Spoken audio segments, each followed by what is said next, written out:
Before Russia became the largest empire on Earth, it was nothing more than a vast wilderness of forests, rivers, and scattered tribes struggling to survive. Winter ruled this land with relentless cruelty. Survival depended not on strength alone, but on unity. Across these forests lived dozens of Slavic tribes, each protecting its own land, customs, and fragile way of life. But division came at a terrible cost. Rival tribes fought each other while powerful enemies watched from beyond the horizon. To the south, wealthy kingdoms flourished. To the north, fearless Viking warriors searched for new lands and fortune. Those rivers would become the highways of history, carrying traders, explorers, and conquerors into an unknown world. The newcomers were known as the Varangians, skilled sailors, fearless warriors, and ambitious merchants from Scandinavia. They came first as traders, but history often transforms merchants into kings. One leader would rise above them all, a man remembered by history as Rurik. His arrival marked the beginning of a dynasty that would shape Russia for centuries. But even greater challenges lay ahead. In the year 862, Rurik established his rule in Novgorod, bringing stability to lands long divided by conflict. For the first time, scattered tribes began living under one powerful leader instead of many rival chiefs. Let this alliance bind our fates to unity and strength. Trade flourished. Rivers carried silver, honey, furs, and amber across thousands of kilometers. But peace rarely lasts in history. Beyond the forests, ambitious rulers were already watching Novgorod's growing power.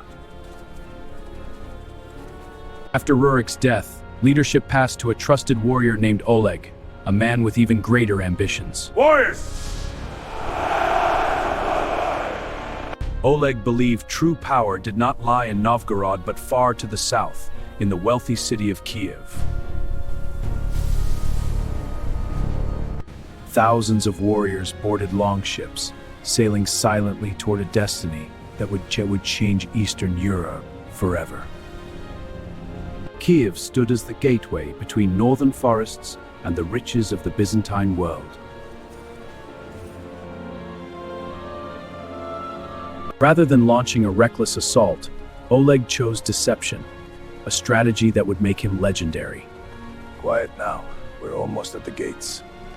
When the gates finally opened, history changed in a single moment.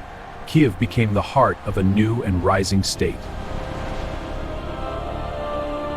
With Kiev now under his control, Prince Oleg turned his attention south, toward the magnificent Byzantine Empire, where unimaginable wealth and political influence awaited beyond the Black Sea. The Byzantine Empire was the richest civilization in Europe, protected by towering walls, powerful armies, and centuries of military experience that few dared to challenge.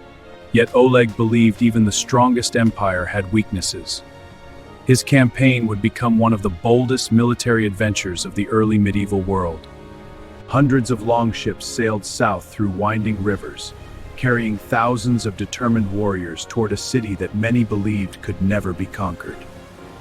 Legend tells us Oleg ordered wheels attached beneath his ships, allowing them to roll across land as the wind carried their sails toward Constantinople. Whether myth or reality, the spectacle terrified Byzantine defenders, forcing the empire to negotiate instead of risking a devastating siege. The resulting treaty transformed Kiev into one of Europe's greatest trading centers, enriching merchants and strengthening the young realm beyond expectation. Prosperity spread throughout Kievan Rus, but beneath its growing wealth, dangerous rivalries quietly began to take root among powerful nobles.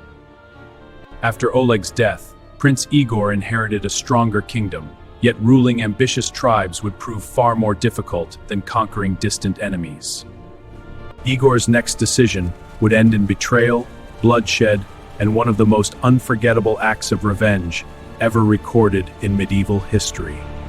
In the year 945, Prince Igor was brutally killed while collecting tribute. His death left the kingdom leaderless, and its enemies filled with dangerous confidence.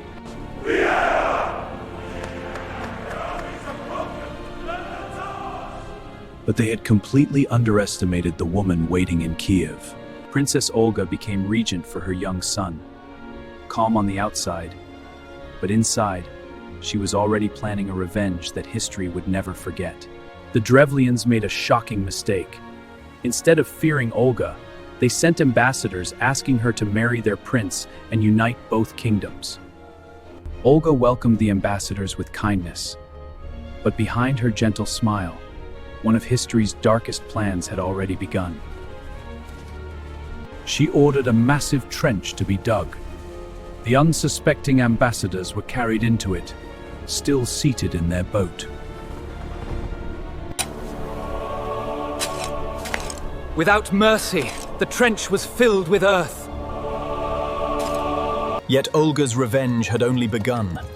She invited a second delegation, promising them an even grander welcome in Kiev. This time, Olga offered the visitors a royal bathhouse before their meeting. The exhausted envoys accepted without hesitation. As the heavy doors slammed shut, flames quickly consumed the building.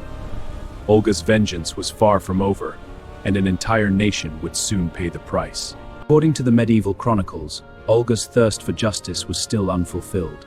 She now prepared to strike at the very heart of the Drevlian kingdom. My lady. We march. Thousands of Kievan Rus warriors marched south, their banners waving through thick forests as fear spread across every Drevlian village.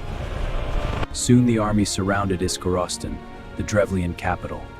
Strong wooden walls protected the city, and its defenders refused to surrender. Weeks turned into months. Neither side could break the deadlock, and supplies inside the city slowly began to disappear. Then Olga offered what appeared to be peace. She demanded only a small tribute from aristocrats instead of live gold or silver. A tribute of peace, Olga. The request sounded harmless. Each family was asked to provide only a few pigeons and sparrows as a symbol of submission. This means the siege is ending. According to the chronicles, those birds were fitted with burning materials before being released into the evening sky. Instinctively, the birds returned to their nests inside the city, carrying fire above rooftops hidden behind the defensive walls. Within moments, flames spread across the wooden city. Panic overwhelmed the defenders as smoke consumed the night sky. Iskorostan finally fell. Olga had secured her revenge, but her legacy would soon take an unexpected turn toward faith, diplomacy, and lasting reform. With the rebellion crushed, Princess Olga understood that fear alone could never hold a kingdom together. Lasting stability demanded wise leadership and stronger institutions. She reorganized the tribute system, establishing permanent collection centers that reduced corruption and strengthened royal authority across the growing realm. Order slowly replaced chaos. Trade expanded, villages prospered, and Kiev emerged as one of Eastern Europe's most influential cities. Yet Olga believed true strength required more than wealth. She looked south toward the sophisticated world of the Byzantine Empire. In Constantinople, Olga encountered magnificent churches, advanced laws, and an empire whose faith would transform her understanding of leadership. There, Princess Olga embraced Christianity, becoming one of the first rulers of Kievan Rus to adopt the new faith. She returned to Kiev carrying new beliefs, hoping to guide her people toward a different future built on faith instead of endless revenge. But her own son refused to abandon the ancient gods. Young Prince Sviatoslav remained devoted to the traditions of his warrior ancestors. As Sviatoslav matured, he dreamed not of peace but of conquest. His ambition would carry Kievan Rus into a new age of relentless warfare. On the guard! The era of diplomacy was ending. A fearless warrior now stood ready to reshape Eastern Europe through the power of the sword alone. Prince Sviatoslav wasted no time. Instead of ruling from a palace, he chose to live beside his soldiers, marching wherever war called him. His greatest target was the Khazar Khaganate, a powerful state that had dominated the trade routes of Eastern Europe for centuries.